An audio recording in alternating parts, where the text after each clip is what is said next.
Hello, friends. My name is Hernando de Soto. I am a citizen of Peru.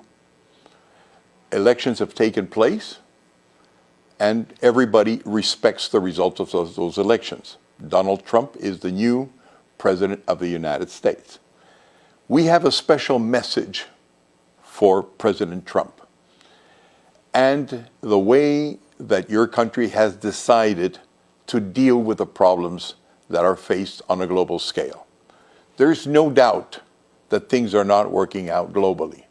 It's not only the United States, which wants to revise its foreign policies and its attitudes towards its position in the globe.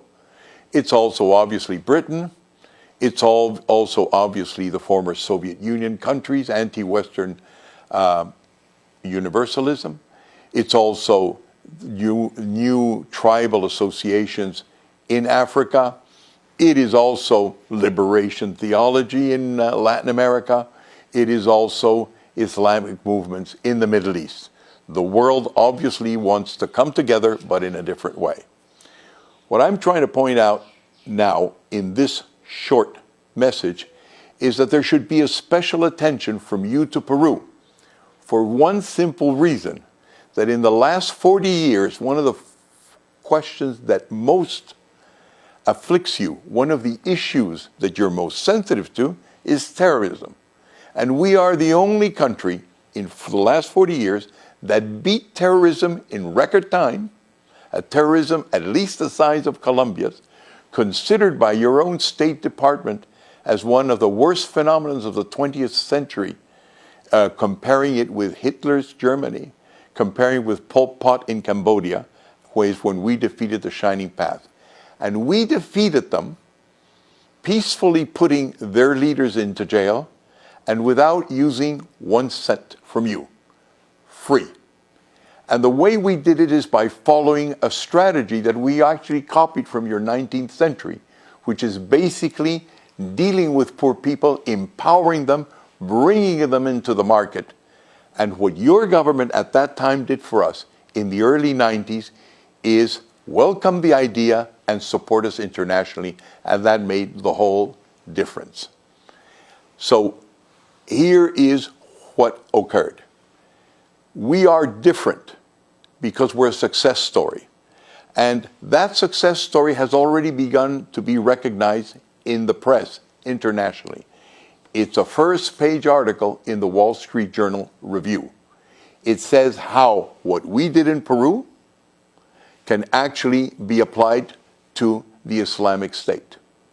Newt Gingrich, who may or not be part of your new government, has actually said that if our formulas were applied in the Middle East, that would take care of most of your problems in the Middle East.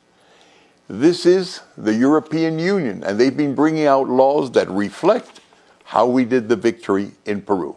And it isn't only the Wall Street Journal. All of this information has appeared from Japan to China. So what you will find is in this document that there are 3 links. One link is to an article by myself. It's 900 words. You can read it in 8 minutes, which says, for example, why there are 2 approaches in Latin America to terrorism. The Colombian one, which has required $15 billion of expense, has been negotiated and is being renegotiated in Havana, Cuba, and it's a war not won, versus the Peruvian one that you also supported, but with other means. It's a comparison. Have a look at it.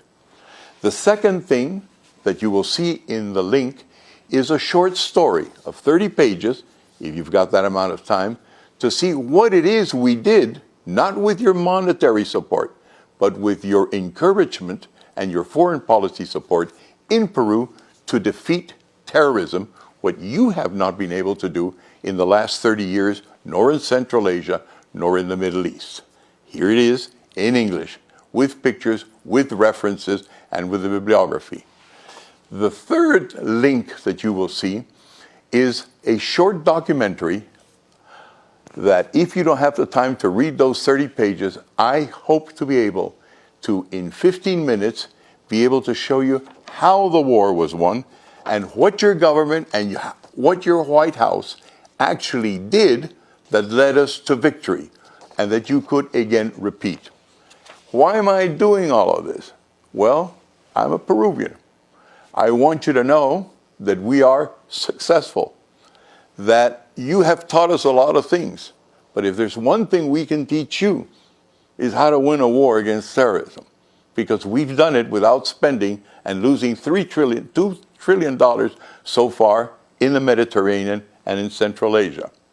And also because I would like the fact that we are doing what you purport to do in the course of the next 4 years or 8 years. We've done it successfully, and we should be treated accordingly, because many of the things that have helped us have been your free trade agreements.